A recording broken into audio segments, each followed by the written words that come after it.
power of ngeyel. Pernah lihat orang yang ngeyelnya minta ampun? Kata-katanya itu selalu ada embelnya. Pokok, maju terus. Bondo nekat, hasil di tangan Tuhan. Yang penting maju.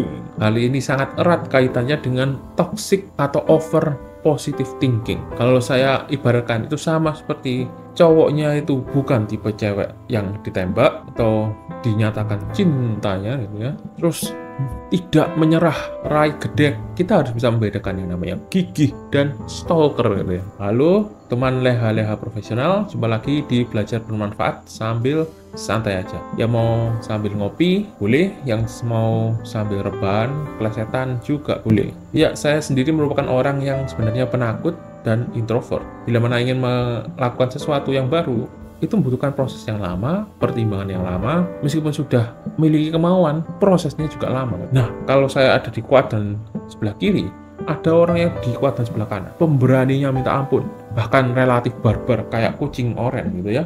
Apa saja diterabas, yang penting yakin katanya, yakin pasti terjadi ya, dan embel-embel lainnya. Mengapa power of ngeyel dan toxic positive thinking itu ngetren gitu ya, atau nggak ngetren tapi mungkin ada yang menggembor-gemborkan, memotivasi orang untuk melakukan hal ini. Yang pertama, hal ini diilhami dari istilah apa yang terjadi di hidup kita itu dipengaruhi oleh apa yang kita lakukan. 90% dari faktor internal, 10%-nya dari lingkungan. Apakah benar? Ya, kadang-kadang benar, kadang-kadang tidak gitu ya. Hal ini tentu saja akan berhubungan dengan locus of control. Apa yang bisa kita kontrol dan apa yang kita tidak bisa kita kontrol. Apa yang menyebabkan orang menjadi toxic positive thinking? Ada dua hal. Yang pertama, orang ini hidupnya sangat amat baik atau sangat hoki. Yang kedua, hidup orang ini amat sangat sial gitu ya. Yang pertama itu karena dia hoki dan menjalankan positive thinking yang toxic. Hal ini menjadi penguat bagi dirinya bila mana toxic positive thinking merupakan hal yang benar gitu ya, karena sudah teruji. Hal ini juga terjadi pada beberapa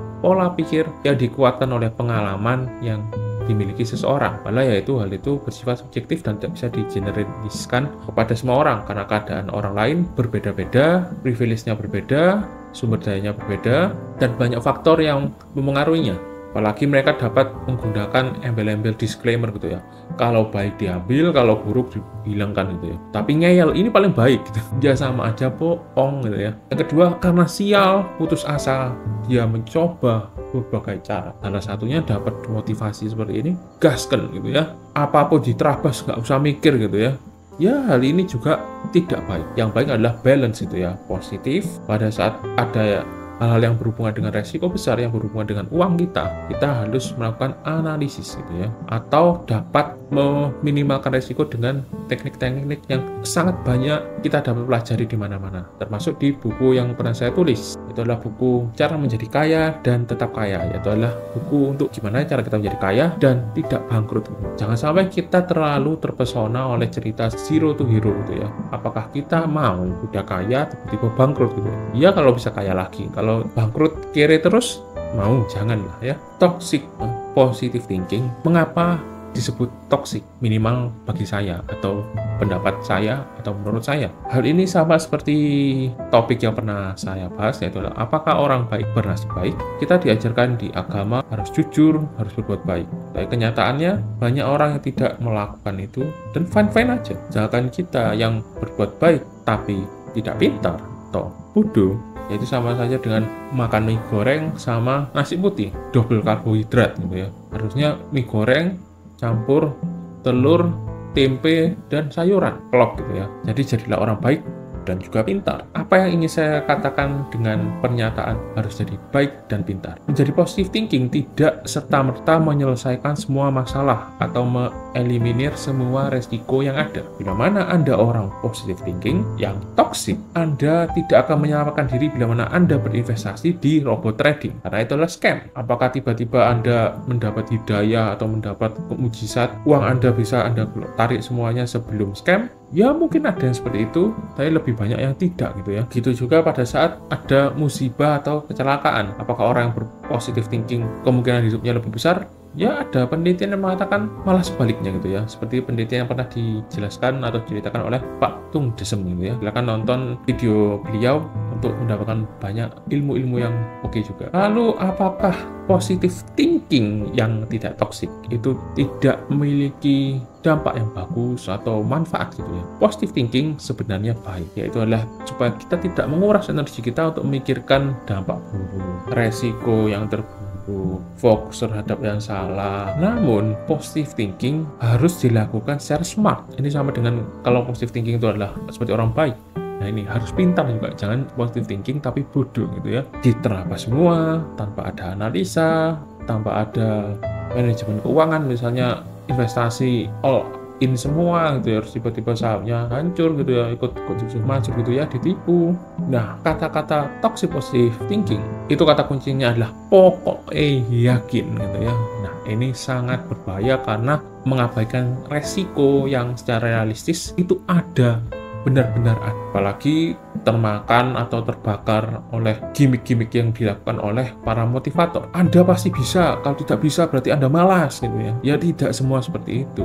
Kita harus melihat, wah gagal. Coba dilihat apa yang belum dilakukan, apa yang sudah dilakukan gitu ya. Bagaimana cara meningkatkannya secara perlahan gitu ya. Jangan tiba-tiba katanya, ya bakar duit, iklan, ikut workshop gitu ya. Itu tidak menyelesaikan masalah. Yang berikutnya sebagai penutup saya akan membahas power of ngeyel.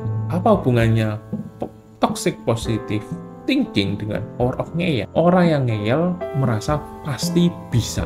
Ada hubungannya kan? Pokoknya itu ya. Tapi bisa saja bukan karena dia merasa ya ini pasti bisa, tapi karena sudah kalut, sudah terbawa emosi, tidak bisa berpikir lagi, ya akhirnya ngeyel ini. Caranya salah, inginnya dapat hasil baik gitu ya. Misalnya seperti judi online, pengen supaya kaya judi online gitu.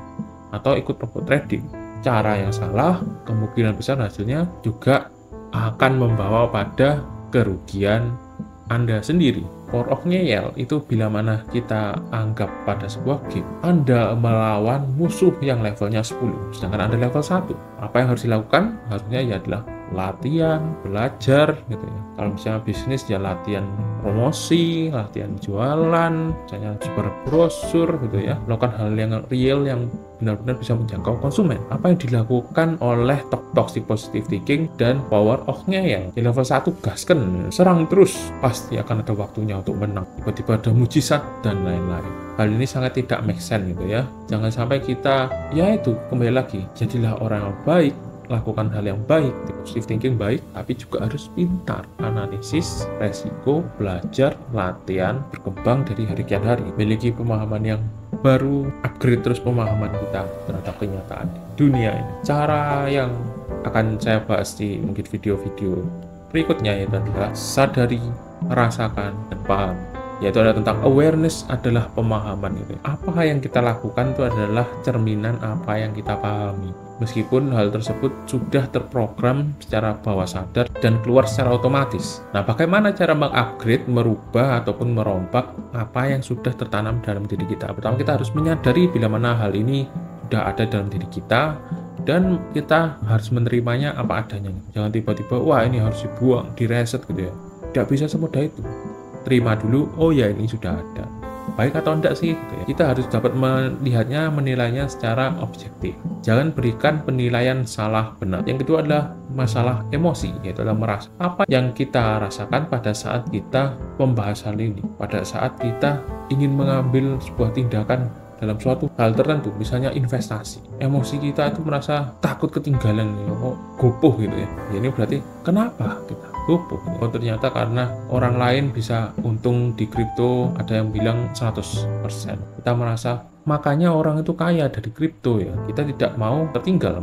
Muncul faktor FOMO. Dan setelah kita misalnya trading kripto atau investasi kripto selama misalnya 2-3 tahun, nggak untung malah boncos. Ya kita harus realistis gitu ya. Oh berarti itu tidak terjadi pada semua orang, atau itu cuma gimmick belakang. Orang berhak memberi Anda nasihat apapun, tapi yang menanggung konsekuensinya adalah Anda sendiri. Jadi dewasa, cerdas, paham, memahami realita yang ada, supaya tidak merugikan Anda. Sekian video kali ini. Terima kasih sudah menyimak sampai akhir. Subscribe untuk dukung channel ini, dan sampai jumpa di konten-konten menarik berikutnya. Tonton video-video selanjutnya. Bye-bye.